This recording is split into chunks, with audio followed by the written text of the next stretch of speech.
Good morning friends, welcome back to my channel. তো বন্ধুরা, আজকে আমি আরও একটা রেসিপি নিয়ে এসেছি। সেই রেসিপিটা কি, সেটা হচ্ছে ফুলকপি দিয়ে সয়াবিন দিয়ে আলু দিয়ে একটা তরকারি। তো চলো, আমি ফুলকপি সয়াবিন রেডি করে রেখেছি, সেটা তোমাদেরকে এক ঝলকে দেখাই। তো চলো। তো এ দেখো বন্ধুরা, আমি ফুলকপিটাকে কেটে রেখেছি টুকরো টুকরো করে, আর এখানে আলু সয়াবিন কেটে রেখেছি। আর মশলার জন্য নিয়েছি আমি এখানে কয়েকটা রসুনের কোয়া আর একটুখানি আদা, আর নিয়েছি ধনেপাতা আর কাঁচা লঙ্কা। ব্যাস, এই দিয়ে আমি ফুলকপির তরকারিটা রান্না করব। ফুলকপি আলু সয়াবিন দিয়ে তরকারি একটা রান্না করব। তো চলো, আমি কিভাবে রান্না করছি তোমাদের দেখাচ্ছি। তো বন্ধুরা, কড়ায় তেল গরম হয়ে গেছে, আমি দেব 5 ফোড়ন। তো তোমরা জিরা ফোড়নও দিতে পারো, তো আমি দেব 5 ফোড়ন। আজকে জিরা ফোড়ন দেব না, ফোড়নটা একটু চড়পড় করুক। আমি দেব শুকনো লঙ্কা, আর কাঁচা লঙ্কাগুলো আমি একটু পরে দেব। ফোড়নটা একটু গরম হোক, তারপরে দেখাচ্ছি। ফোড়নটা হয়ে গেছে, এইবারে আমি দেব প্রথমে ফুলকপি। তো ফুলকপিগুলো একটু আস্তে আস্তে নামাতে হবে, আর যখনই সবজি কড়াইয়ের মধ্যে দেবে গরম তেলের মধ্যে, তখন ফ্লেমটা একটু লো করে দেবে। এইভাবে আস্তে আস্তে সবগুলো দিয়ে দিতে হবে। আর আমি একেবারে সবগুলো দিয়েই করবো, আমি আলাদা আলাদা করে ভেজে ভেজে তুলে করবো না।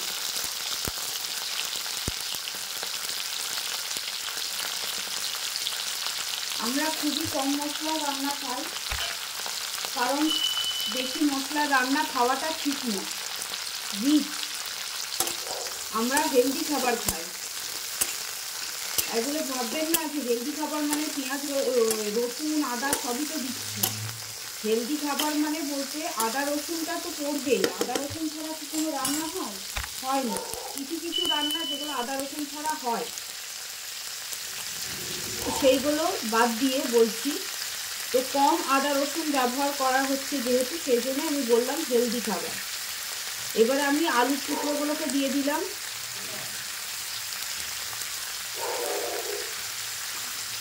আর সয়াবিনটা আমি পরে দেব। এবারে আমি দেব এর মধ্যে হলুদ গুঁড়ো সামান্য পরিমাণে,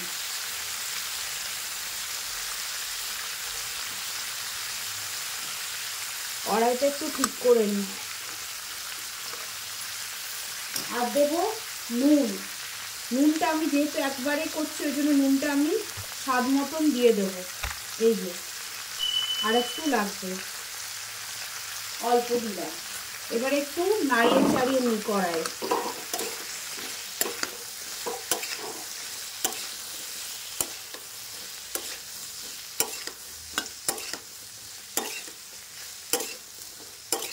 এবারে এটা হতে থাক, আমি একটু ঢাকা দিয়ে দেবো। তো দেখি বন্ধুরা কেমন করে সেদ্ধটা হয়েছে না হয়নি। তো আরেকবার নাড়িয়ে চাড়িয়ে নিই আমি, দেখি আলুটা কি অবস্থা। আলু অলমোস্ট সেদ্ধ হয়ে গেছে। আর ফুলকপির অবস্থা দেখি।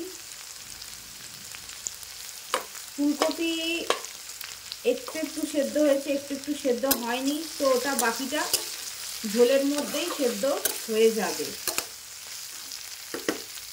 তো এবারে আমি সয়াবিনটা দিয়ে দেবো।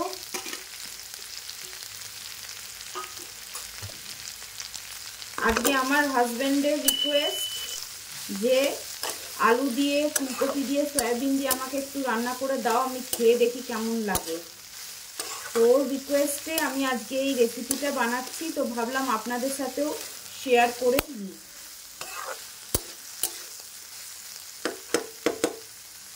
এবারে আমি দেব এই যে মশলাটা, যেটা আমি বেটে রেখেছিলাম, মানে বেটে না, হামানদিস্তায় থেতো করে রেখেছিলাম। এই মশলাটার মধ্যে আপনাদের আগে আমি বলেছি যে আদা রসুন আছে, তার সঙ্গে আমি দিয়েছি হলুদ গুঁড়ো আর জিরে গুঁড়ো, খুবই কম পরিমাণে।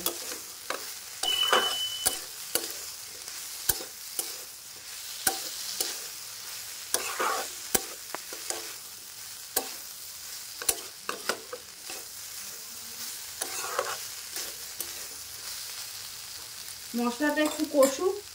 ফ্লেমটা কিন্তু আমি লোই রেখেছি, মানে লো টু মিডিয়াম ফ্লেমে রেখেছি, আমি ফ্লেম এখন বাড়াবো না। মশলাটা কষে কষে গেছে, এই দেখো লেগে যাচ্ছে। তো এবারে আমি মশলা ধোয়া জলটা বাটির মধ্যেই রেখেছিলাম দিয়ে দেব। এবারে একটু নাড়িয়ে নেব।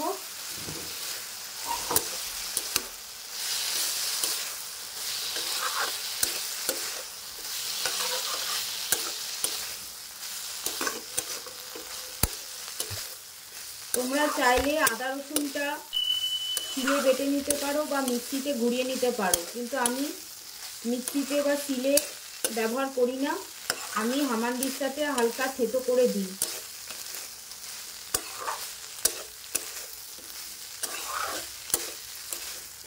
এতে স্বাদটা ভালো লাগে। এবারে আমি এর মধ্যে কেটে রাখা যে লঙ্কা সেটা দিয়ে দিলাম, আর কুচি করে কাটা ধনেপাতা দিয়ে দিলাম। আমি ঝোল রান্নাটা হওয়ার লাস্টে আমি দিই না, ধনেপাতাটা আমি আগেই দিই, এতে দেখি স্বাদটা একটু অন্য রকমের হয়, ভালো লাগে। আপনারা রান্নাটা হয়ে যাওয়ার পরও নামানোর আগেও দিতে পারেন ধনেপাতা, এতে ধনেপাতার গন্ধটা থাকে, যাদের ধনেপাতার গন্ধ ভালো লাগে। আমার ধনেপাতার গন্ধটা খুব একটা অতটা ভালো লাগে না, সেই জন্য আমি রান্নার মধ্যেই দিয়ে দিই।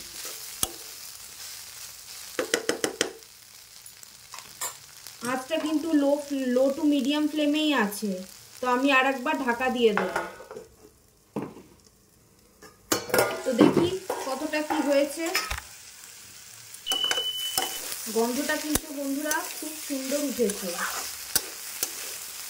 তো এবারে আমি জল দিয়ে দেব, আর জলটা সব সময় চেষ্টা করবে খুন্তির ওপরে দিতে, কারণ খুন্তির গায়ে অনেক মশলা লেগে থাকে।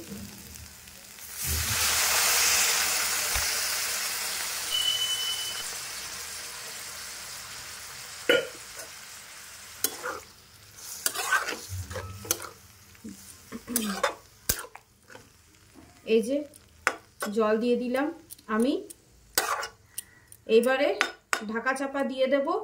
ঝোলটা ফুটবে, তখন আমি দেখে নেব আর একবার নুনটা কিরকম আছে না আছে। এইবারে কিন্তু ফ্লেমটা লো টু মিডিয়ামে নয়, হাই ফ্লেমে রাখতে হবে, মিডিয়াম টু হাই ফ্লেমে। এই দেখো ঝোলটা ফুটছে, দেখি হয়ে গেছে, এটাও হয়ে গেছে। তো এই দেখো হয়ে গেছে।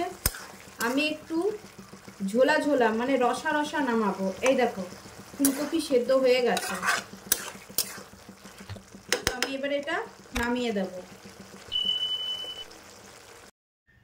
আজকের রান্নাটা কেমন লাগলো অবশ্যই কমেন্ট করে জানাবেন। যদি ভালো লেগে থাকে তাহলে লাইক, শেয়ার, সাবস্ক্রাইব ও পাশে থাকা বেল আইকনটা প্রেস করে দেবেন। আমার এই রান্নাটার বিষয়ে কোনো মন্তব্য থাকলে কমেন্ট করে জানাবেন। তাহলে বন্ধুরা টাটা, বাই।